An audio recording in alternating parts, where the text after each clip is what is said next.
Tu veux une vie extraordinaire, tu es une femme ambitieuse et pourtant tu continues à prendre des décisions qui, elles, sont tout à fait ordinaires. Tu veux plus pour ton business, tu veux plus pour ta vie, tu aspires à de grandes choses, sauf que tu te retrouves au quotidien à procrastiner les choses que tu sais pourraient faire une vraie différence dans ton quotidien. Tu continues de rester dans ce que tu maîtrises déjà.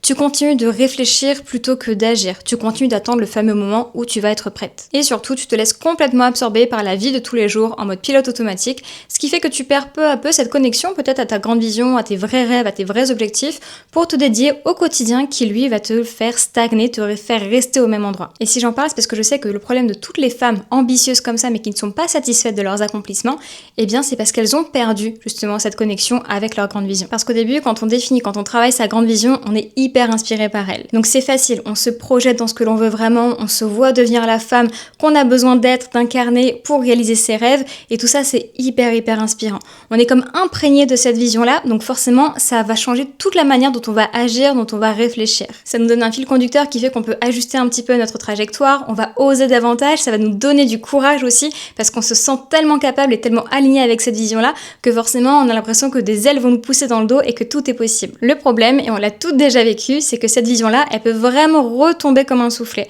Ou en tout cas, il y a le quotidien qui va reprendre le dessus. Donc c'est là où on va s'occuper de notre vie personnelle, si on a des enfants, on a un chéri, on a une famille. Il y a ensuite le boulot, les tâches un petit peu du quotidien, donc on va gérer nos mails, on va gérer nos rendez-vous, on va s'atteler à la création de contenu et être hyper attentive aux derniers petits hacks, aux dernières petites tendances, on va scruter nos vues, on va scruter nos likes, et tout ça c'est des choses qui vont nous mettre vraiment dans une dynamique d'urgence finalement, où on va vraiment avoir le nez dans le guidon et ça va nous faire perdre petit à petit connexion avec cette vision.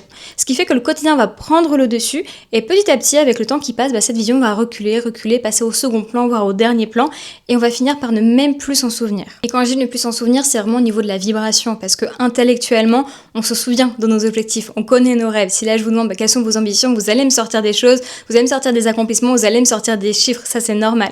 Par contre, en termes de vibration intérieure, de connexion profonde, eh bien ça aurait été beaucoup trop en retrait pour que ça puisse continuer de vous driver dans votre quotidien.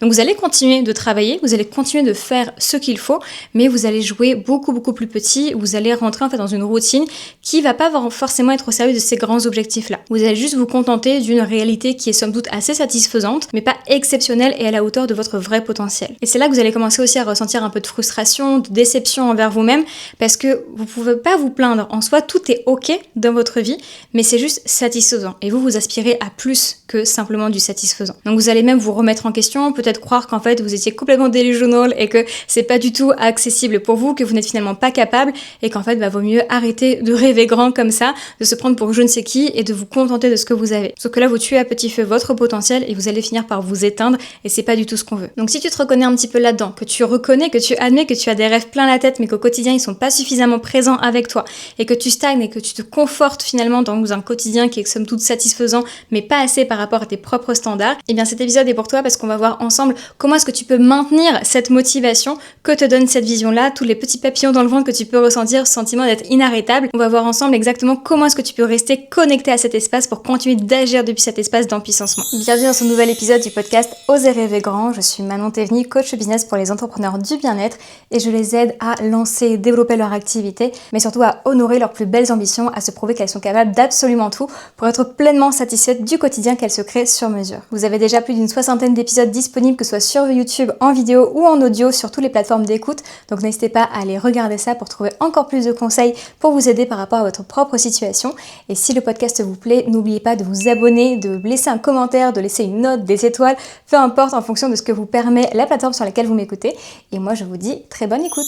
Donc comme on a pu le voir dans cette introduction, pour moi ce qui nous empêche d'être pleinement satisfaite de notre quotidien, de se prouver tout ce dont on est capable, d'atteindre nos objectifs, d'être fier de nos accomplissements, eh bien c'est qu'on n'est pas suffisamment connecté à notre vision. Comme on a pu le voir, quand on a des doutes, quand on est fatigué, quand on a des choses en fait qui nous tracassent, qui nous préoccupent, quand on a la to-do list aussi du quotidien, eh bien ça va rapidement prendre le dessus et donc créer de la distance avec cette vision-là. Ce qui fait qu'elle ne nous porte plus dans notre vie de tous les jours, elle n'est plus au cœur de nos décisions, elle n'est plus au cœur de nos actions. Donc c'est ce qui nous fait tomber dans une sorte de monotonie au quotidien qui est loin d'être satisfaisante.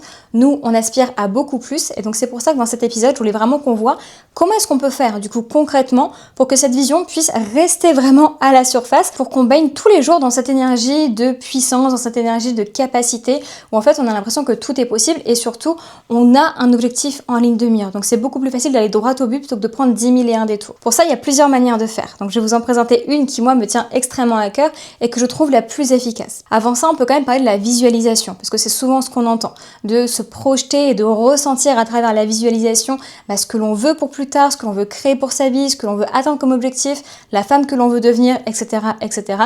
Et c'est vrai que c'est extrêmement puissant et ça donne un vrai coup de boost. Donc ça, c'est hyper efficace, je peux pas vous le retirer.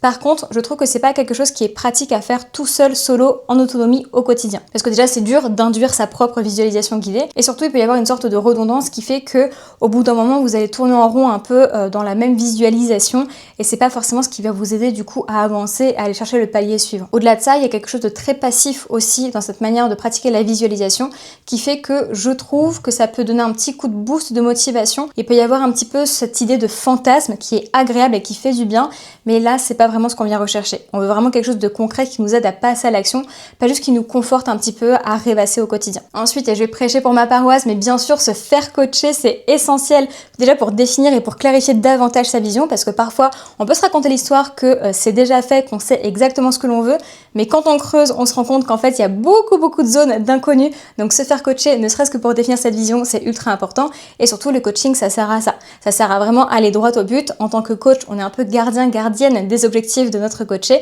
Donc c'est facile pour nous de dresser un plan d'action, éviter les petites fuites de l'inconscient, les détours inutiles. Donc forcément, ça aide aussi à cadrer un petit peu les choses. Donc évidemment, je trouve que c'est extrêmement important de se faire coacher régulièrement pour ça, pour atteindre des objectifs qui sont plus ambitieux que ceux qu'on arriverait à obtenir en étant solo de son côté. Mais ça ne fait pas tout. Déjà parce que une fois que le coaching est fini, à moins que vous ressautiez dans un nouveau coaching, et bien là aussi ça peut retomber comme un soufflet. Et c'est normal, c'est pas juste une question de manque d'autonomie ou de dépendance ou quoi que ce soit, c'est juste que vous avez moins de rappels, moins de choses qui vous rappellent à cette vision, donc c'est normal que ça finisse encore une fois à passer au second plan. Donc ça c'est un petit peu dommage. Donc la visualisation et le coaching c'est exceptionnel, j'y crois à fond. Par contre ce que je voulais vraiment mentionner aujourd'hui, c'est plus un outil qui peut vraiment vous accompagner au quotidien. Déjà pour que vous puissiez être autonome avec cette connexion à votre vision et aussi pour que ça puisse venir peut-être en support d'un coaching avec une coach, d'un programme qui vous fait du bien, de visualisation que vous pouvez faire de temps en temps, etc., etc. Et là, je pense sans surprise que vous savez de quoi je parlais, mais on va parler de journaling. Ce n'est évidemment pas la première fois que je vous en parle, mais je vais continuer de vous le rabâcher jusqu'à ce que toute ma communauté ait son propre carnet et son propre stylo et cette routine bien implantée dans leur quotidien. D'autant que je vais pas vous parler du journaling dont on entend parler un peu partout. C'est vrai que c'est une pratique quand même très répandue dans le milieu du développement personnel, du coaching, de la manifestation, etc. Mais souvent, on parle du journaling plus pour vider un petit peu son flot de pensée. Donc vraiment écrire ses émotions, ce qui nous tracasse, ses doutes, ses peurs. Écrire aussi un petit peu, raconter sa journée, un peu comme dans un journal intime. Et moi, c'est un journaling que j'aime aussi beaucoup. Parfois, il me fait beaucoup de bien. Donc pour moi, c'est plus quelque chose qu'on va utiliser quand on est vraiment surmené, surchargé, qu'on a besoin en fait de vider son sac. Donc ça, je trouve ça vraiment génial. Mais c'est pas l'enjeu d'aujourd'hui. Moi, ce que je veux aujourd'hui, c'est qu'on ait une pratique qui nous soutienne dans la réussite de nos objectifs. Donc pour moi, le journaling devient un véritable outil de manifestation quand il devient proactif. C'est-à-dire qu'on va pas juste vider ce qui nous passe par la tête, on va pas juste écrire ce qu'on a sur le cœur, mais on va vraiment écrire avec intention, en se connectant, en se projetant par écrit dans la vie rêvée que l'on veut, dans les accomplissements qu'on veut atteindre, etc., etc. Certains appellent ça aussi le scripting, c'est un concept qu'on voit aussi beaucoup sur TikTok pour ceux qui sont sur la plateforme, mais en réalité, quand c'est bien fait et quand c'est fait régulièrement surtout, c'est vraiment un outil qui est vraiment magique. Pour pratiquer le journaling proactif, rien de plus simple, il vous faut un carnet, un stylo, et vous allez écrire en vous projetant justement dans votre vision. Donc vous allez pouvoir écrire ce que vous souhaitez, ce que vous ne souhaitez plus aussi, ce que vous avez envie d'accomplir, vraiment lister vos objectifs et ce pourquoi ils vous tiennent à cœur. Comment est-ce que vous ambitionnez d'atteindre ces objectifs? Quelle personne, quelle femme vous allez devoir devenir pour atteindre ces objectifs, pour être celle qui est capable de générer toute cette réussite-là. Vous allez finalement écrire tout ce que vous souhaitez voir arriver dans votre vie et en l'écrivant comme si c'était déjà fait. Donc non seulement ça va vous aider à préciser cette vision-là, contrairement à la vision floue dont je vous parlais juste avant qui finalement n'est pas toujours très concrète pour tout le monde, ça va vous forcer à aller dans les petits détails, du coup à clarifier toutes les zones qui peuvent être encore un petit peu floues, un petit peu dans l'ombre, donc ça c'est excellent pour ça, mais surtout ça va vous connecter à cette vision au quotidien. Et il y a vraiment cette magie dans le fait d'écrire qui est beaucoup plus proactive, le corps est vraiment impliqué dans la démarche, on parle de kinesthésie si je ne dis pas de bêtises, mais c'est beaucoup plus puissant pour le cerveau. Dès lors où on écrit quelque chose, le cerveau le prend beaucoup plus au sérieux, donc ça va bien plus imprégner en fait cette réalité-là que quand vous vous contentez de la visualiser ou d'y penser simplement. Et si vous avez été attentif, j'ai dit que c'est intéressant quand on le fait régulièrement. C'est pas quelque chose à faire une fois tous les 36 du mois. Là, vous en aurez très peu les bénéfices, ça va vous booster sur l'instant, mais là encore, vous allez avoir le même mécanisme où ça retombe comme un soufflet. Donc c'est pas ce qu'il y a de plus intéressant. Je parle vraiment d'une routine qui est à mettre au quotidien en place, préférablement le matin, je trouve que c'est là où ça s'y prête le plus. Et en plus, c'est génial parce que vous allez commencer votre journée en étant imprégné par tous ces rêves-là, vous allez avoir un shoot de motivation, vous allez vous sentir capable, vous allez écrire tout ce que vous voulez absolument accomplir pour avoir une vie qui soit extraordinaire. Donc ça, c'est magnifique pour démarrer sa journée. Quand vous commencez votre journée connecté à cet espace-là, mais ça va influer sur tout le reste. Encore une fois, vous n'allez pas prendre les mêmes décisions. Vous allez ajuster votre to-do list de manière bien plus intelligente et pas juste de manière robotique comme vous avez l'habitude de le faire. Vous allez être plus courageuse, plus audacieuse. Donc ça va vraiment devenir votre toile de fond pour que votre quotidien s'ajuste à cette grande vision pour la réaliser et pas juste faire les tâches du quotidien parce qu'il faut les faire. Et vraiment, ça prend seulement quelques minutes tous les matins. Donc c'est vraiment pas la mer à boire, c'est facile à mettre en place. Donc vraiment vous n'avez aucune excuse pour ne pas tester, ne serait-ce qu'une ou 2 semaines pour voir les effets que ça peut avoir ensuite sur le reste de votre journée et sur comment vous vous sentez. Je me dois cependant de faire l'avocat du diable, même si cette pratique je la trouve géniale. Je sais que pour certaines personnes, notamment celles qui ont du mal à tenir sur la durée de nouvelles habitudes, celles qui ont un petit peu de mal avec la discipline, ça peut être un peu compliqué dans le sens où on peut être motivé au début et petit à petit lâcher cette routine-là. Tout simplement parce que partir d'un carnet vierge, d'une feuille vierge, c'est pas évident.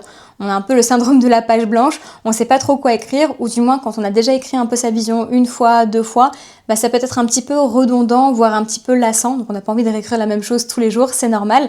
Donc ça peut être un petit peu difficile de tenir ça sur la durée quand on n'est pas guidé, quand on n'est pas orienté. Et c'est notamment en réponse à ce problème que j'ai créé mon propre carnet de journaling, qui est pour le coup du journaling proactif, mais guidé. C'est-à-dire que tous les jours, vous allez avoir une question, donc c'est une question de coaching, une question qui est quand même assez puissante, assez profonde, pour vous aider à vous connecter à votre vision, mais aussi à aller creuser vos ressources, à aller creuser vos croyances limitantes, vos blocages, à définir avec plus de clarté vos objectifs, à commencer à mettre en place les premières actions. Donc c'est vraiment des questions qui vont vous aider à justement vous imprégner de cette vision-là pour que ça ne vous quitte pas de la journée et que ça soit vraiment un outil qui vous accompagne au quotidien. Et c'est pour ça que ce premier carnet, je l'ai appelé Rêver grand parce que pour moi, il est vraiment à utiliser dans ce but-là. Je l'ai fait sur 90 jours, donc vous avez vraiment 90 questions de journaling avec beaucoup de place pour vous exprimer. Je voulais pas qu'il y ait que quelques lignes comme on voit beaucoup dans d'autres carnets. C'est à chaque fois des doubles pages, donc même si vous écrivez gros, même si vous avez beaucoup à écrire, vous devriez avoir la place pour vous étaler correctement. Et en même temps, une double page, c'est quand même assez contraint dans le temps. Donc c'est pour ça que je vous dis, ça va pas vous prendre des dizaines et des dizaines de minutes par jour. Pas besoin de se lever à 5h du matin pour intégrer cette petite routine à son quotidien.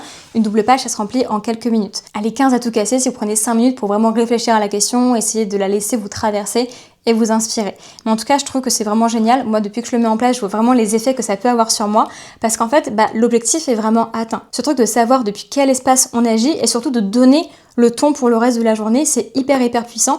Et je vois la différence entre quand je le fais tous les jours et quand je le laisse un petit peu de côté parce que j'ai des excuses qui prennent le dessus. Donc vraiment, je ne peux que vous le recommander et c'est pas juste parce que c'est moi qui l'ai créé, parce que je trouve vraiment que c'est un outil formidable et je suis extrêmement fière de pouvoir vous le mettre à disposition. Je suis coach, donc poser les questions, c'est carrément en fait mon métier. C'est l'art de poser les bonnes questions, d'être coach. Donc je voulais vraiment combiner ça avec le journaling pour en faire un outil du quotidien. Vous êtes déjà plus d'une trentaine à vous l'être procuré, donc un grand merci à vous. Et ça me fait toujours extrêmement plaisir quand je vois vos commandes, quand vous m'envoyez des petites photos, quand vous faites votre petit journaling, etc. Donc un grand merci à vous. Et si vous qui m'écoutez, vous ne l'avez pas encore mais que vous souhaitez vous l'offrir, eh bien je vous mets le lien du site internet de la boutique en ligne dans la description. Comme ça vous pourrez aller regarder tout ça. Mais bien évidemment, si vous avez la moindre question, que ce soit sur le carnet ou même sur le journaling tout court, moi je reste disponible. N'hésitez pas à m'écrire en commentaire ou même juste en message privé sur Instagram. Ce sera toujours avec un grand plaisir que je vous répondrai. Donc vous l'avez compris, vous pouvez tout à fait pratiquer le journaling proactif en autonomie de votre côté avec un carnet vierge et un stylo. Mais je voulais quand même mettre l'accent sur le fait que d'être guidé au quotidien dans son journalisme, ça peut vraiment avoir énormément de bénéfices. Tout simplement parce que déjà, ça limite le côté page blanche, ça simplifie la pratique. Le matin, vous n'avez pas besoin de réfléchir à grand chose, vous avez juste à ouvrir votre carnet à la bonne page et vous laisser inspirer par la question du jour. Donc ça, c'est quand même bien confortable. Mais surtout, le fait que ce soit des questions déjà prédéfinies, définies par une coach, en plus de ça, une coach business, donc qui a l'habitude de poser des questions pour aider justement à clarifier les objectifs, à les creuser, à les révéler le plein potentiel de ses coachés, et bien ça va vous aider en fait à les creuser, à les explorer des parts de votre vision, de vos rêves auxquels vous n'aurez pas pensé tout seul. Ça va vous aider aussi à aller voir des zones d'ombre, des angles morts, pareil que vous n'aurez pas pensé à aller visiter de vous-même. Donc c'est vraiment intéressant parce que ça va ouvrir un petit peu plus le champ de réflexion que ce qu'on pourrait faire en écrivant tout seul de son côté. Donc je trouve que c'est extrêmement intéressant, ça permet de ne pas renfermer, de ne pas tourner toujours en rond autour des mêmes sujets aussi. Donc c'est vraiment pour ça que j'ai voulu le créer et j'ai passé énormément de temps temps sur ces différentes questions, justement pour qu'elles soient suffisamment variées, pour pas qu'il y ait de redondance et que chaque question soit une nouvelle découverte et surtout que ça vous aide à aller un petit peu plus loin dans votre réflexion. Donc j'espère qu'il saura vous soutenir au quotidien pour vraiment maintenir votre motivation haute et que surtout il soit un élément essentiel à votre routine du matin pour justement aller créer enfin cette vie extraordinaire à laquelle vous aspirez et que vous méritez pleinement. Aussi, petite parenthèse, mais si ça vous intéresse de voir un peu les coulisses, les backstage de création d'une marque de produits physiques, donc là, mes propres carnets, eh bien sachez que j'ai vlogué pendant toute cette période-là et que j'ai posté ça sur ma chaîne YouTube. Donc je vous mettrai le lien de la playlist où j'ai tout réuni au même endroit dans la description si vous avez envie d'aller découvrir tout ça. Je vais maintenant pouvoir clôturer cet épisode, mais j'espère qu'il aura au moins eu comme conséquence de vous aider à prendre conscience à quel point être connecté à votre vision, c'est essentiel pour vous donner véritablement les moyens d'y arriver, d'atteindre vos objectifs et d'honorer vos ambitions. Et surtout, j'espère que ça vous aura donné l'élan, la motivation, l'envie de mettre en place ce journaling-là, de l'inclure dans votre routine du matin pour vraiment être imprégné au plus profond de vous-même, de vos ambitions et d'être capable d'absolument tout. Donc je vous dis à très bientôt pour un prochain épisode. Bye!